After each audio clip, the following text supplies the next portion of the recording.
When you deal with law enforcement and dealing with the community, there has to be a sense of honesty. In general, the people that I'm around most of the time see law enforcement as occupying force rather than a guardian. Getting the community and law enforcement both to see that it's not about, being on somebody's side. It's about doing what's right, building bridges of trust so that the community can be safe and that police can be safe and we can have a wholesome and healthy relationship. And our Walk and Knocks, that started about 5 years ago. We did a lot of research. We talked to various pastors that was already engaged with law enforcement from various cities and various states. There were 2 lanes that we were going to be going down. The first lane is dealing with high crime communities that's basically affected by gang crimes. And so we would get with law enforcement. They would pick out for us some of the hotspot areas of where there's high crime.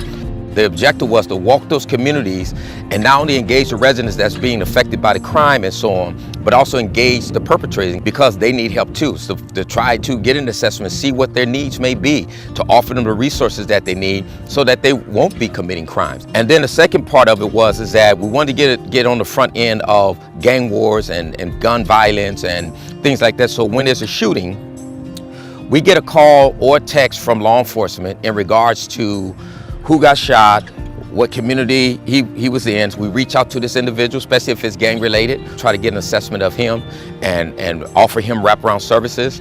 But we also try to, if he's thinking about getting revenge or whatever, want to de-escalate. And also we try to find out what gangs are involved, because we have former gang members from all the different communities that work with us, so that when there's a shooting and it's gang related and look like it's going to be a war between 2 gangs, we reach out to the former gang members from each side of those gangs and get them to try to get guys to sit down and talk together. And it has been very successful both with Latino gangs and Black gangs.